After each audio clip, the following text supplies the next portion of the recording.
Morning, girls. This is Sam Levenson. Hello, this is Kaye Ballard. I'm Joel Gray. And I'm your host, Dick Clark. And the name of the game is Missing Links. Brought to you by Roll-Age in Handy Roll, a new family-size pocket. By Instant Niagara, a new Niagara Spray Starch with SL32. And by Orifix Denture Adhesive. Orifix seals dentures to gums. Thank you, Johnny, and good morning. I was curious. I'll take a little survey of the panel over here. Starting with you, Joel. What's the most expensive home or abode you've ever heard of? Oh, I guess that Howard Hughes thing out in... Mansion-type Yes. place? Do you know what it cost offhand?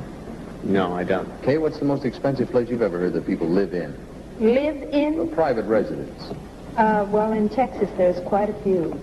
Well, there's a lady coming this morning that specializes in very unique and unusual homes, one of which costs over $1 million. Well, there's one in Texas that costs $4 million.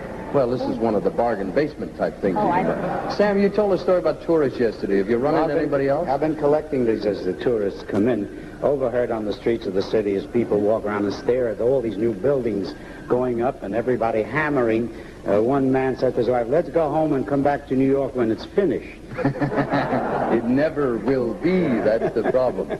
We'll meet our guests along here in just a half a moment or two. Right now, though, for fast relief when acid indigestion strikes, remember the product that consumes 47 times its weight in...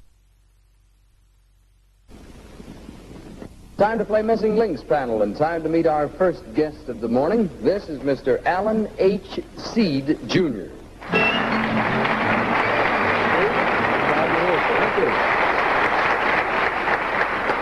Mr. Seed is the Executive Vice President of Keep America Beautiful, and that's a public service organization to clean up and beautify our country, and this is, I think, something that most of us are interested in. The anti-litterbug campaigns all over America are under his watchful eye, and we'd like him to tell us some of the unique and unusual things that happen when you try to keep a country this size clean. This is part number one of the story. Find the missing links, and you'll win him $50.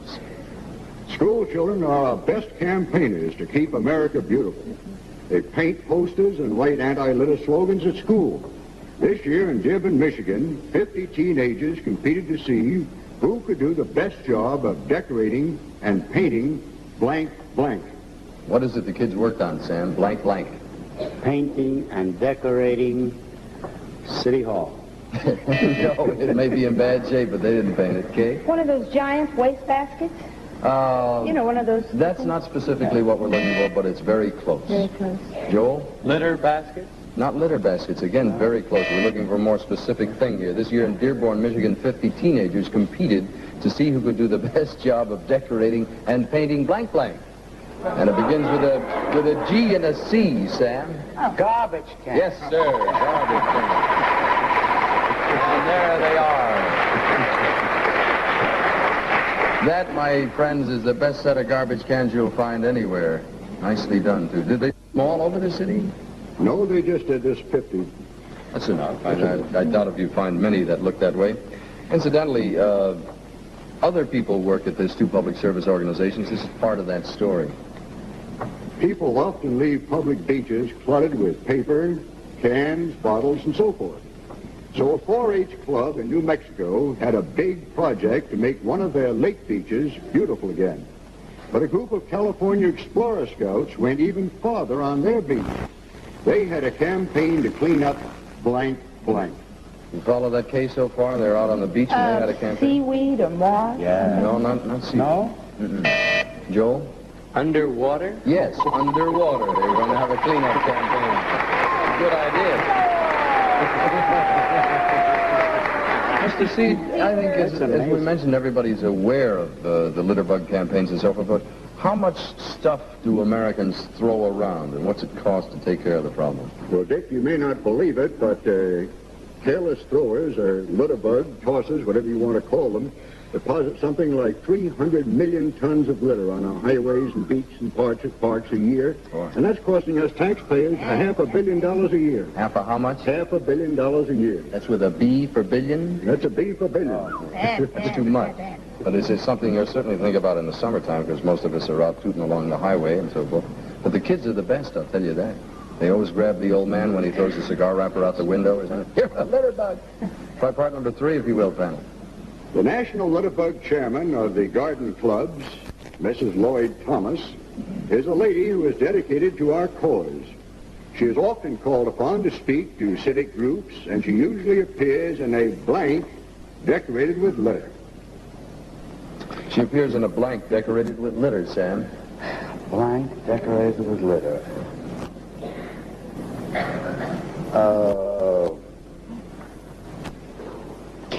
Tin. No, a tin can? Okay. Hat? Not a hat either. Joel? Float? Not in a float. That's surprising. You missed in the first round. Hold your guess for a second. We'll show our friends at home. This lady, who's the National Litterbug Chairman, is often called upon to speak to civic organizations and so forth. She usually appears in a blank, decorated with litter. It begins with a D, Sam. In a, D. This is something you don't have. I don't. And then, Kay does. Kay does,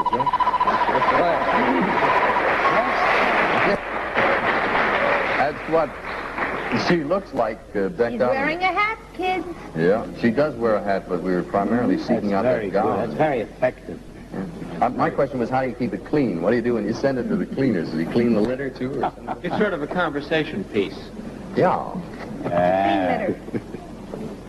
Part number 4. Who invented that every little bit hurts? That's a very good Well, slogan. it's a public service slogan adopted by the Advertising Council, who have been supporting our program.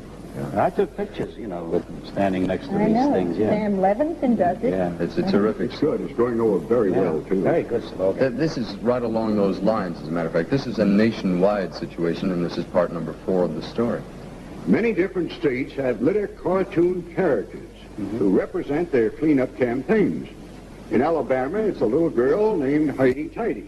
In Connecticut, it's a dog called Gertie Glitter. And in Kentucky, it's a stalwart gentleman named Daniel Blank. Joel, he's in Kentucky, and his name is Daniel Blank. Daniel Boone. No, you're working on the right idea. Yeah, I'm trying to say it's not Boone, it's something It's like not that. Boone, but it's, Daniel. Wait a minute. Hey, Boone, Boone. Something like Daniel. Soon? It's a cleanup campaign, Kay. Daniel Clean? Let's see. Daniel... Daniel Cleanup Campaign. I was going to say that. Wait a minute. Daniel...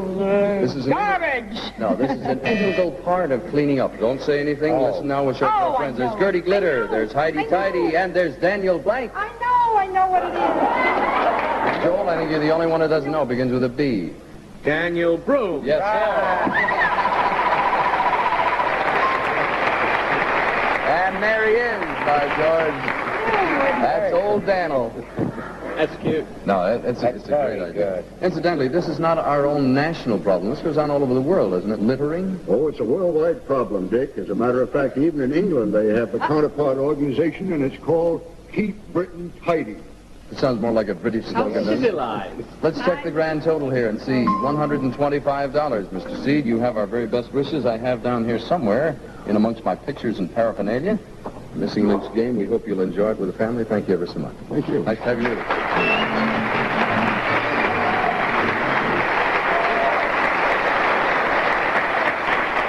Incidentally, Mr. Seed mentioned England. We have an English guest as our third panelist today. Not panelist, but guest performer. He is a performer with a story that I can't give you too much help on because it's the first thing he's not going to tell you, but I promise you it'll be interesting. Right now, here's something for everybody who ever does starching and wants a faster, simpler way to starch.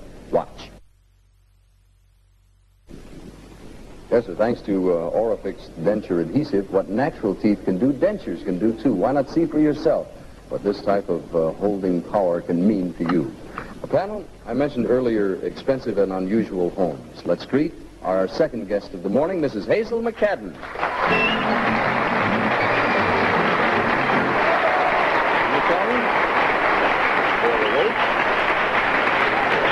Mrs. McCadden, we were talking about unusual residences. She works for a most interesting company called Previews Incorporated, which is an agency to sell magnificent homes all over the world.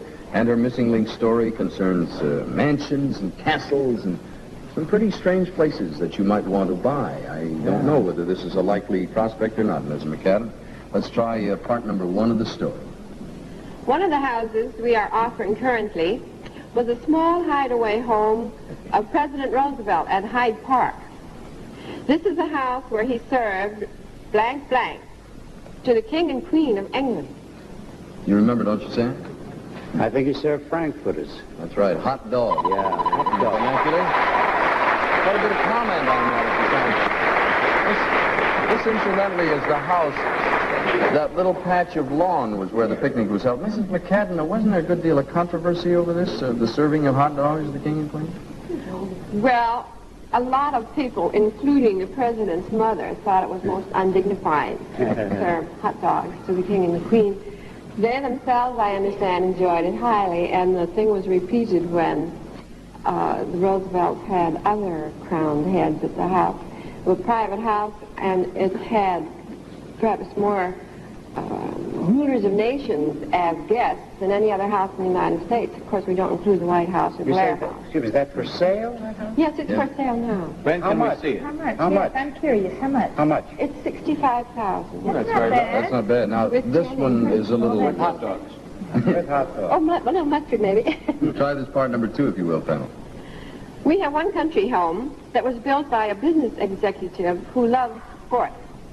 It has bridle paths, a swimming pool, and heated sun decks. And off the living room, there is an 87-foot-long blank blank, which doubles as an art gallery. What could it be, Kay? Garage? Nope, an 87-foot-long blank blank. Bowling alley. Bowling alley, indeed, and this is it. Amen. Very good. You will notice as you look down the walls, there are paintings in here, and this man obviously enjoyed sporting life. That is Really, charming. I with all like that good wood. It's a great idea. It serves a double purpose. This, I think, is the one that I would like to have. I'll tell you no more. Sure. One of our most unusual houses was brought from the Mississippi River to an island off the coast of Florida.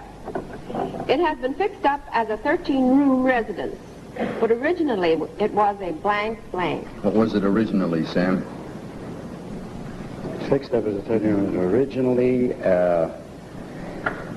regiment headquarters, or barracks, army barracks. Now you're way, way off base. Way off. Wait a minute. Okay.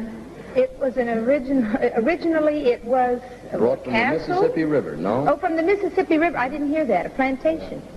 No, there are 2 missing links here. It was a blank blank, Joel. A river boat. One of the words is boat. We must be more specific. Don't take a guess until we show our friends at home. It has been fixed up into a 13-room residence. Originally, it was a blank boat.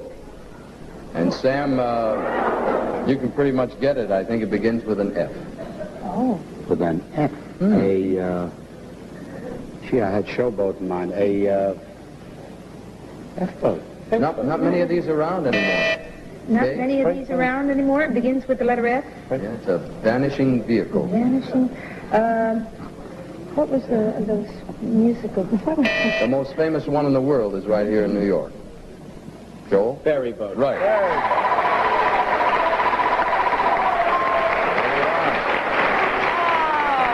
Right. Is it right down in the front here?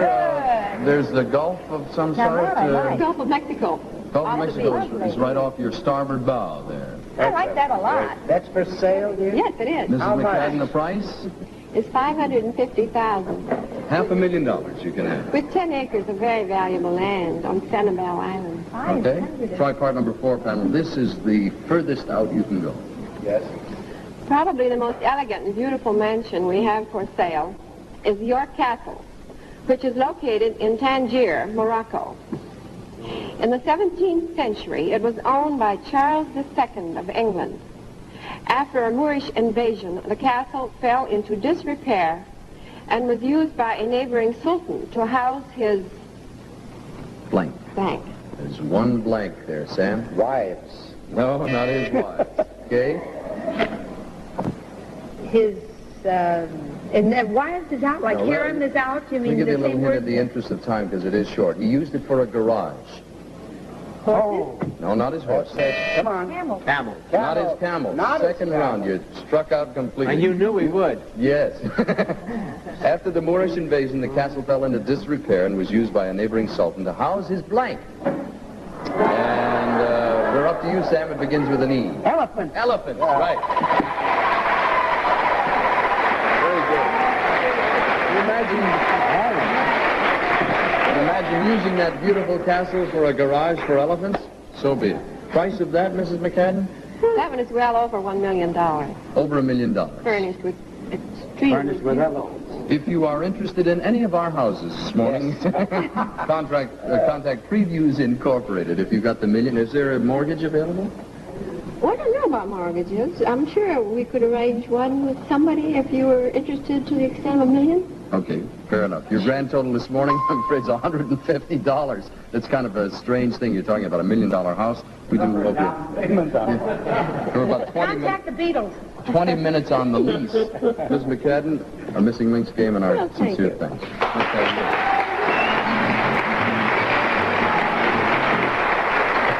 Alrighty. You have a story? Is it funny, interesting, full of adventure, an embarrassing thing? Everybody has a story. We'd love to have yours. Send it along with a snapshot, neither of which can be returned to Stories, care of Missing Links, 7 West 66th Street, New York, 23, New York. And we'll be back right after this important message. Time to meet our special guest of the morning panel on Missing Links. I mentioned that the gentleman was from England. Let's greet Mr. Billy Baxter.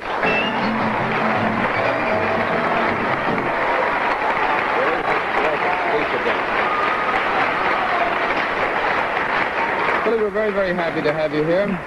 Panel Billy is a comedian, as probably most of you know. He's just arrived in this country. As a matter of fact, he's going to make this his home. We're very happy about that. But he wants to tell you about his last engagement in England, and that's as far as I can go without getting into the story. We'll let him tell it, find the missing links, and away we go with part one. I toured in England for 5 weeks as the MC of a review traveling in England. But no matter how hard I tried or how loud I talked, nobody ever paid any attention to me. I was the MC for a review starring blank blank. Sam, you must have it. I must. He was the MC for a review starring, yeah? I haven't said a word, Sam. What are you going to say? Burlesque type thing, right? You want to try that? Nude girls. No. Kaye? The Beatles? Yes, sir. The Beatles.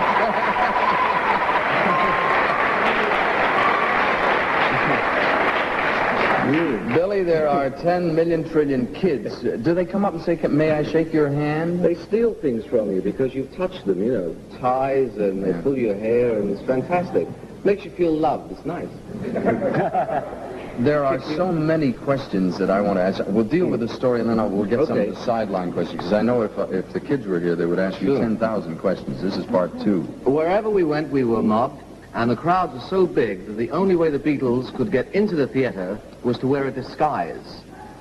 They tried many different ones, but the most successful disguise was a blank uniform. It was a blank uniform, Joel. Police? Yes, a policeman's uniform.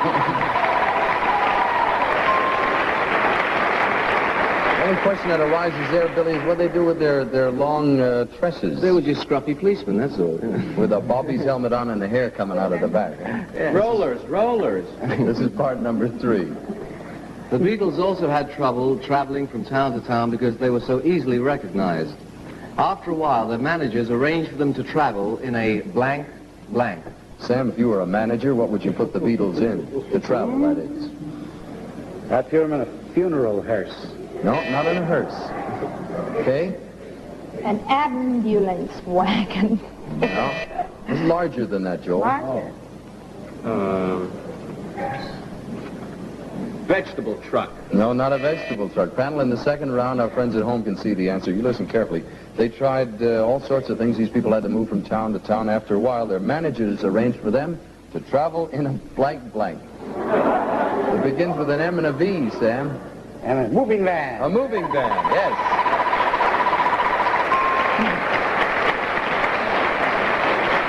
Billy, I should think that would be even more obvious, so big. Did the kids recognize it after a while? Once they recognized it, then they started putting lipstick, I love Ringo, all over the place. You know. It was more conspicuous than anything. What was it comfortable inside to have a living room? Yeah, they had it sort of made out, little beds and things. So they used to sleep in it sometimes. They did a long journey overnight or something. It's an amazing experience. This is part number 4, working with the Beatles. It was up to me to try to control the noise between acts. But many times it was impossible because the audience was so unruly. I sang, I tap danced, I told jokes, and one time, in desperation, I pretended to blank, blank. Okay, you're a comedian. Picture yourself in this situation. What would you do? Play sick. Play ill. No. I pretended to blank, blank, Joel. Men's desperate at this point. Weep tears. That was before. He felt like it every night. Sir? Yell fire. No. In the second round panel, we'll show our friends again who are watching and the folks here in the studio. Mind you, the audience was, just waiting for the Beatles. This poor man had to keep everything under control. He tap danced, he sang, he told jokes. One time in desperation, I pretended to blank, blank. It begins with an F and an A, okay? No. No? F-A. Fainting act. That's what I meant No, before. this is something normally you wouldn't do in public, Joel. No? Me neither. You might, I don't know. Fame. Activeness. No. Sam, this is something you do every day of your life. I'm the 5th Beatle? Everybody does this. Yeah? Every day, practically. I don't faint away every day. No, I... It's very easy. It is, huh? Billy, we're going to have to tell him. Fall asleep. Fall asleep in this pandemonium.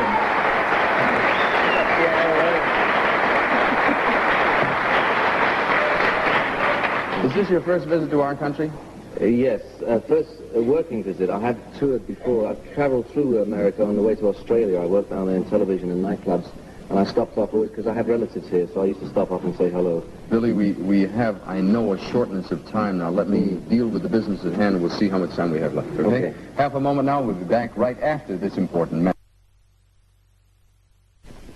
Panel, I'm sorry to tell you time is up. Let me ask one question. Would you ever travel again with the Beatles? No. No. It's a lifetime. I love them as boys. They're fantastic lads. I adore them, but they're wonderful, really. Difficult. Yeah. Tomorrow's guest here on Missing Links, the Broadway and Hollywood star, Miss Sally Ann Howes, will be here. We'll see you then, panel, tomorrow on Missing Links. Thank you, Billy. Thank you very much. Missing Links is a Mark Woodson, Bill Tottenham, and I'm sure it's Johnny Ocean.